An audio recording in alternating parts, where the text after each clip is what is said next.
Hey there, and welcome back to another episode of A Cup of Joe. My name is Joe Escobedo, and with me on the show today is Min R. Min is the Senior Director, Marketing Communications APAC for NTT. So thanks so much for being on the show, Min. Hi, thanks, Joe, for having me on the show. Yeah, absolutely. Now, I know we caught up recently at the Oracle session, and so, for today's session, really want to better understand, how you guys do marketing automation. I think that's one thing you guys are doing quite interesting. Mhm. You're running different experiments. So I'd love to find out, there's one particular case study you had in mind that you want to share today that I'd love to hear more about. Yeah, definitely. I think what's on the mind of every sales and marketer right now is, how do you not just generate leads and revenue for the company, but more importantly, how do you actually, show the marketing contribution to that overall pipeline? Because, many a times we can spend a lot of money in terms of advertising or creating awareness, demand, but what percentage of that actually, converts into leads? And when I talk about leads, it's not just any leads, but real leads, the marketing qualified and even sales accepted leads. Mhm. So I think, especially in times like this where we have to rely on a lot on online marketing instead of other tactics and channels like face to face where we are all so used to. So again, with the limited number of channels, how do we actually maximize and show the ROI? I think that's really on top of our minds right now. Mhm. Yeah, absolutely. I think now more than ever, more CEOs are looking for marketing teams to move away from being a cost center to a revenue producer. And I think going back to your point about, how can you contribute Exactly. to actual money that's coming in? There's Mhm. never been more of a time where senior leadership is kind of evaluating marketing teams based on that. Yeah, exactly. So especially in B2B marketing, there's a lot of pressure. How do you actually reach out to relevant contexts and profiles, personas within those organizations? So, targeting is really key to that. Yeah.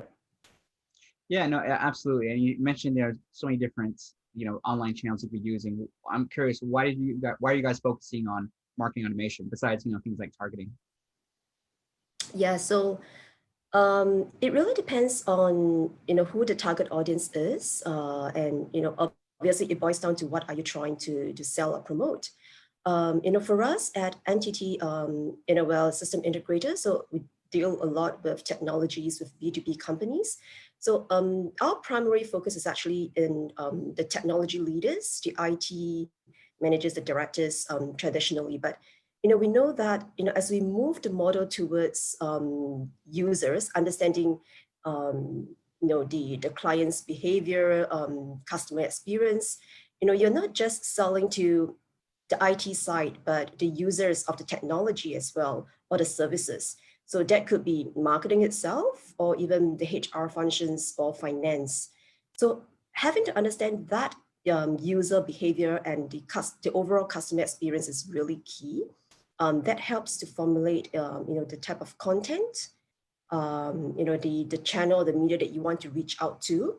So, for example, you know that content is king, but the relevance is more important as well. So, to a CIO, you may be reaching out via, let's say, a CIO magazine or online publication, but to a finance person, maybe it makes more sense in another publication.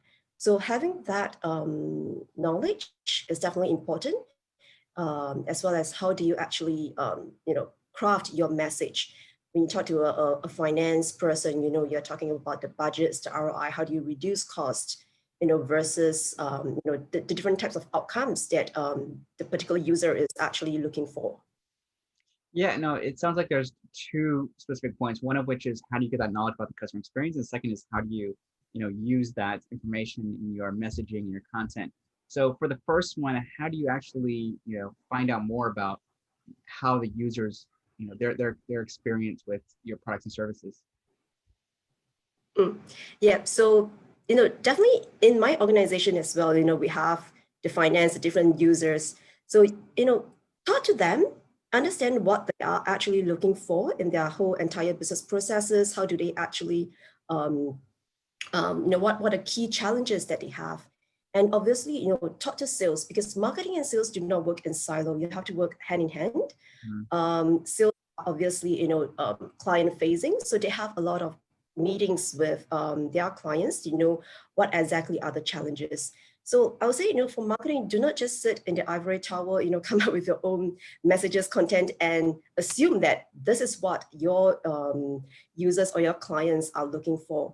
Have a chat with sales, over a cup of tea, or, when you're talking to them, interact with your clients if possible as well. When you, especially when you're drafting those client references, I think that's the best opportunity to talk to the clients to really find out their challenges and the type of outcome that they are looking for, because you're not just selling a product, but, you have to know what is the outcome, the business outcome that your clients are looking for. Yeah. Absolutely, I couldn't agree more. This is something I've been talking about for years on stage. Is talking to customers, talking to your sales team to understand the user experience, the user journey. Another couple of different departments that I always advise clients working with is the customer service team, particularly if you're a large organization. A lot of inquiries in terms of what they like about your product, what they don't like about your product, and then that can serve as good inspiration in terms of not only product development but also going back to messaging and things like that. And then another key stakeholder that I always try to involve is partners. So if you have a large enough network and you're working with different partners who are selling, resellers and things like that, how do you get them involved and understand what are some of the challenges, and then fitting that all back to your knowledge base that you're building? Exactly. Yeah, I mean, all this may sound so simple and basic, but many times we're just caught up in our own things to say that, hey, I have to, come up with this campaign this month, and I have to generate X amount of leads. How do I actually do that? Just sitting out corner, looking at all the theory or the processes that we are being taught, but how do you actually bring that to life? I think that's important. And don't afraid to test, start small. You may have certain objectives or a certain ROI that you have to meet.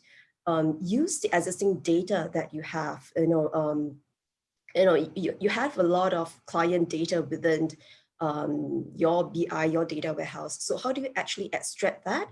Start something that's simple. Don't overcomplicate things and think that you want to achieve 101 things, but give yourself maybe 3 or 5 key objectives, and how do you actually work towards that? I think. And don't be afraid to fail. I think we are in an agile organization. It's okay if you fail the first time, but at least you learned from it and know what sort of tweaks you need to make along the way, and see improvements along the way. I think that is really key. Yeah, absolutely. I think experimentation is key. I would love to find out what kind of experiments you guys are running, kind of what's worked, what hasn't worked, particularly on the marketing automation side. Yeah, definitely. ABM is key right now. And everybody is talking about that. How do you actually go into specific accounts, target them? We know that it can be one-on-one when you are just looking at very strategic clients, or it can be one to few or one to many. So for us, we have started on the marketing automation journey actually maybe just about 3 to 5 years ago. So we're definitely in journey on how do we optimize and how do we really automate leads more effectively or efficiently.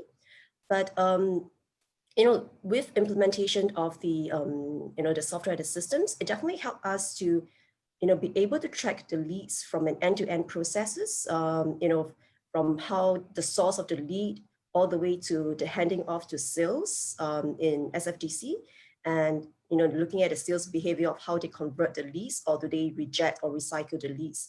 So all these are fundamental information that we need in order for us to understand how many leads is the marketing contributing, and how many or what percentage of that is actually qualified leads, because we're not just talking about quantity but quality.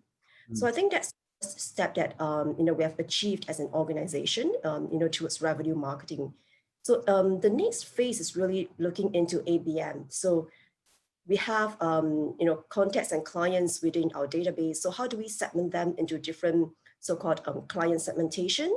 Are they the strategic clients or the solutions or the transactional clients that we are looking at? And then, how do you group them? How do you find out within this account, who are your stakeholders within those accounts? Not just your IT guys, but who are the key influencers, the decision makers, the buyers? And what sort of behaviors do you see in their interaction with your campaigns? For example, do they, are they looking at specific content or asset? So all this tracking would actually help you to gain more insights and understanding, not just at a content level, but accounts level. So, if you see a lot of activities within that account, maybe that organization is looking into an RFP, for example, something that you can share with your sales guys to say that, hey, I see a lot of activities, engagement within this account. Maybe you would like to talk to the decision maker or your contacts within that organization. And understanding, looking into look-alike modeling as well, because we are not just selling into existing client base, but how do you look at, the same look-alike modeling and look at the white space, making some, I would say, intelligent predictions to know, what sort of, what other organizations or similar accounts would be potentially interested in the solutions or services that you're selling. So all these insights and intelligence would actually help you to come up with, I would not say, the best, but a better campaign to actually, achieve the targets and the ROI that you're looking for. I think that makes sense. I'd love to get your thoughts on two things. The first of which you talked about is modeling and, expanding into other areas, other companies who may find your products and services. Can you share more in terms of the process? Do you look at kind of, for example, if you have one key client, do you look at competitors? Or do you look at other players within that space? What's kind of the process behind modeling? Yeah, so there's definitely a few factors that you can look into. So for example, in terms of, I think a simple one would be in terms of the technology. Mm-hmm. So, looking into, for example, if I'm selling a cloud solution or looking into multi-cloud. So which clients have, are already AWS user, for example, or they are on the cloud. And, if you see multiple clouds within that organization, then you know that, hey, potentially I can look into a multi-cloud strategy for that particular account. So in a sense, that can be a first step to help you to identify similar accounts that, you can target. I think that's one. And, there are solutions out there that can help you to gather more intelligence within, different organizations and accounts.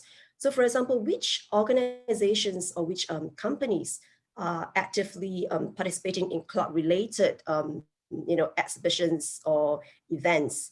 That could give you an idea as well. I'm not saying that everyone, in that particular cloud expo would be looking into a solution, or they wanted to buy something. It could be potentially for, awareness, or they just want to learn something. But, at least it gives you a platform to know that, hey, there's, potentially some interest.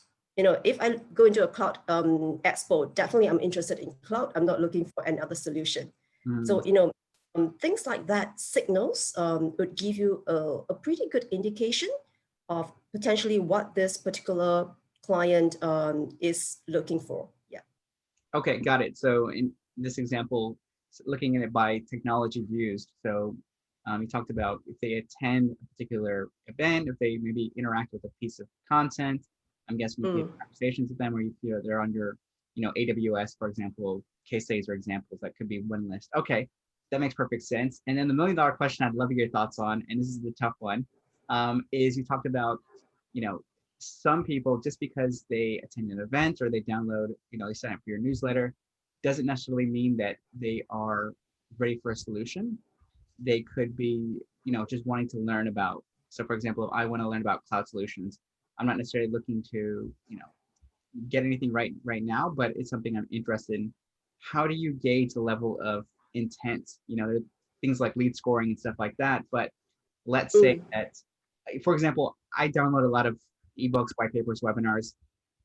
I may not even watch most of them, or I may not even, be interested in. I may not be a target prospect. So this is a very, very tough question. I know. So once again, I'd love to get your thoughts in terms of what's your Yeah, thought behind that? exactly. I think that's a common problem or common thing that we face, right? Yeah. Even for myself, I do download things, white papers or content, but it's just for reference. I'm not really looking for a solution at the point in time. So how do we actually differentiate? So like what you mentioned earlier, Joe, lead scoring, I think that's important and basic. So with all the different activities or engagement, then we look into, this particular contact, what are the engagement points? So he may or she may download a white paper, to me, maybe I'll assign that as a 5 in terms of the scoring. So that does not warrant this contact to be a potential lead because it's just 5 points. So, what sort of other activities can we engage with this contact to ensure that, he or she actually moves up the scoring to 100 so that, we term that as a warm or a qualified lead.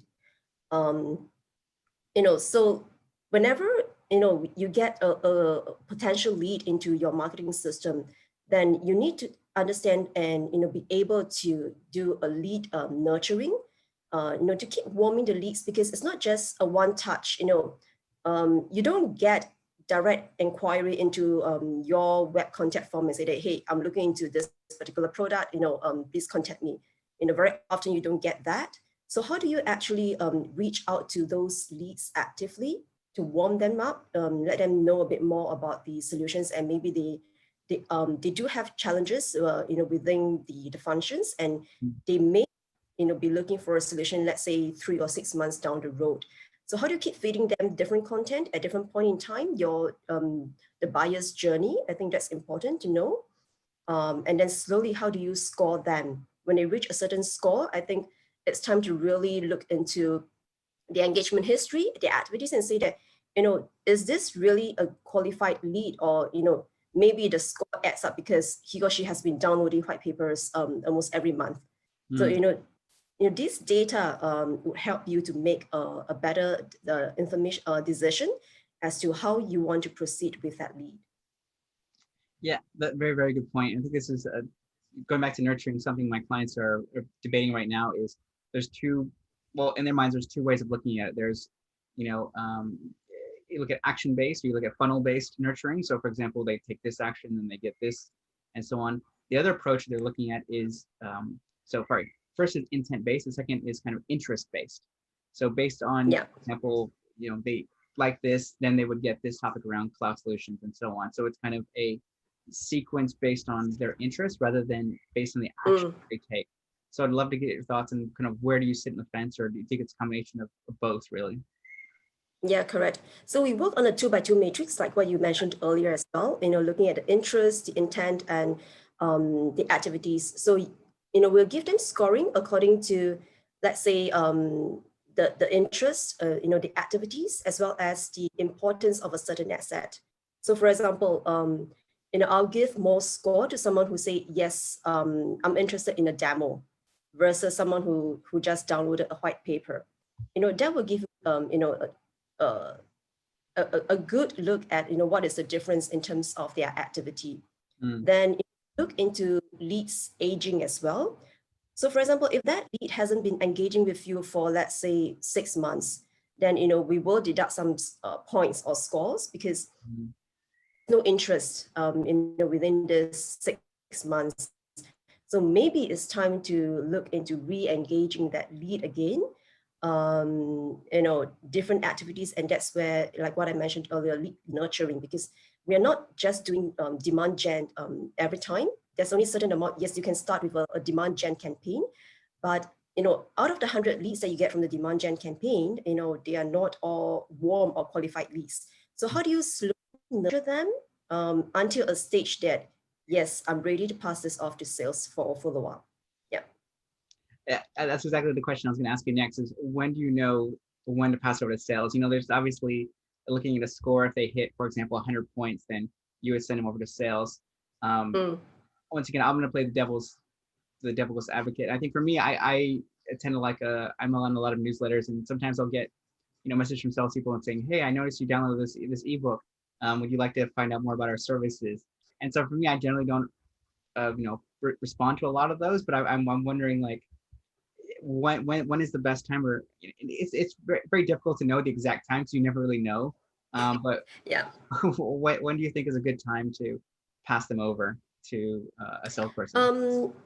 Yeah, so to be honest, it depends. Obviously with a marketing automation system, you can give lead scoring and say that, for example, once it hits 100 points, at MQL, a marketing qualified lead. So that's when it's being pushed into SFDC, and for marketing to further qualify and ensure that leads, we have a proper hands-off over to sales. But we don't just tell sales that, hey, this is an MQL follow-up. Then like, are you sure? What exactly is this about? So I would definitely recommend, a simple tally or an inside sales function to actually, give a quick call or email to that lead, depending on, which is the preference mode of communication, kind of to find out more. And along the way, you can find out, what are some of the pain points, the challenges, etc. Further qualify it, a little more before you actually pass it on to sales, because we know that, sales are very busy, their time is precious, their time is money. So you don't just pass on any lead to them.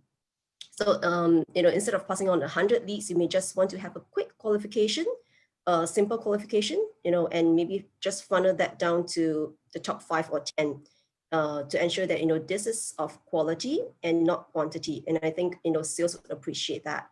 That's first. And, when you hand off a lead to sales, not just say, hey, this is the contact details, this person is interested in security solutions, full stop.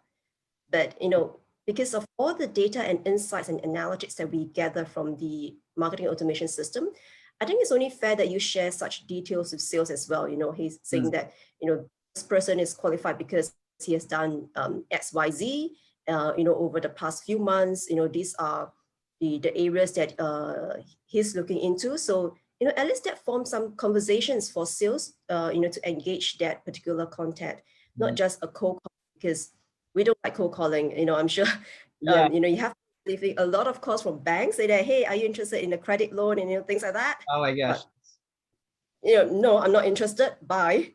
So at least provide some information so that, sales can have a good conversation starter and not just a cold versus a cold calling. Yeah. That makes perfect sense. And this is something one of the previous podcasts and reviews we're talking about recently is marketing becoming more and more. When you just described, it sounds like it's kind of like an inside sales function. I mean, you are in a way qualifying the potential lead to sales. You're giving them the kind of potential sales intelligence or sales support kind of in a way. So it's interesting to see some marketing teams moving closer and closer to sales, at least providing that kind of proper handover and the insights. Whereas traditionally that wouldn't happen. I think at times marketing would just say, to your point, here's a list of marketing, here's the email, here's the name of the company, and so on. Go have fun with it. So it's interesting to see the evolution of marketing. Going back to what you're saying is, the better you can equip the sales team to close, then obviously that's going to have a positive impact in terms of what you're talking about of, contribution to marketing, contribution revenue, if that process is in well place. Exactly. And I think that's how you build that relationship and trust with sales. It's not just a one-way comms or one-way, hey, this is the lead follow-up. But, you need to let sales understand that, yes, marketing is helping me. Marketing is providing some good quality leads that, I can help, to sell into as well. So that communication, that trust is important. It doesn't, it will not be built over a day, a week, a month, but, you show it in the results and the type of quality leads that you pass on. I think that's important. So, like what we mentioned earlier, it all boils down not just to your content, your approach, but people, people within the organization, as well as externally, your clients. How do you create the entire, customer experience, both internally and externally? So I think, it's really important. Data is key. We know that data is important. It's the new oil. So how do you actually leverage, pull out the correct insights? There are a lot of different reports or different users that you can use with the data, but out of the 100 reports, do you really need them? Maybe only 2 or 3 key reports and insights is really what will be helping you. So being focused, looking at, always use data whenever possible, to help you support that decision. That's a very good point. Using data, but not using too much data, I think is the key here. Is you can be easily overwhelmed with too much data, but really distilling it down to the key points for a particular stakeholder. It's really going to be more beneficial than flooding them with a full-on report that's going to maybe make them feel intimidated or overwhelmed. So very, very good point. I guess the last question I really get your thoughts on is, you guys have been running marketing automation. I'd love to hear kind of what has been the impact in your organization. I know it's just one piece and a lot of different things you're doing, but what has been maybe a positive impact in terms of what it's done for the business? Yep. So, to me as an, part of the marketing team, definitely being able to see in actual value, what is the pipeline contribution to sales. I think that's important because before that, we can't really measure and can't really provide a concrete number. We can only say that, hey, I think, we are contributing to maybe 30% of your pipeline, but is it true? So I guess, with marketing automation, the key benefit is that you can really show tangible results so that, when you ask for budgets and say that, hey, I need X amount of money to do a certain campaign, I can back it up and say that, previously, we have done this, and we are able to achieve X, Y, Z. So, again, using back the data points to show that, yeah, this is the result and, we can do better. So I think that's really important. But I think more importantly, with marketing automation, we can just set the processes and automate things. So you do not have to be manually, sending out things or tracking things, but how do we better use technology to help you be more efficient in your work so that, you can spend more time, doing things that will be, of more help, using the dashboards, the insights to help you come up with a plan, a strategy. I think that is really helpful as well. Yeah, absolutely. I think that makes perfect sense. I think your marketing automation provider will be very happy to hear this interview. What's it like? Yeah, but we're still at an infancy stage, I would say, even though it's 3 to 5 years, but it's always a learning journey. And speak more to your peers and find out because, for example, I'm in a regional role, but we know that each and every country has got slightly different practices or, different things works. It could be because of a language issue or, it's just because of the market dynamics. So I think being cognizant of that, knowing the different markets, talk to your peers within those markets, you could learn something different as well. Absolutely. Well, man, thank you so much. I asked you some very tough questions and I think you did incredibly well. So I appreciate you taking the time to share your insights. I guess last question is how can people, get in touch with you or find out more about what you do? Yeah, you can ping me on LinkedIn. Yeah, so definitely happy to link up with fellow marketers or even sales, and just help me understand better, what works and what doesn't. Absolutely. Well, great. Thank you so much, man. Really appreciate you sharing insights today. Thanks, Joe. Thanks for having me here again. Always my pleasure. And if you enjoyed today's interview, please do feel free to share it with your colleagues, your bosses, anyone who's interested in marketing automation, sales. A lot of really good insights today. So thank you guys so much. We'll see you next time. Take care. Bye.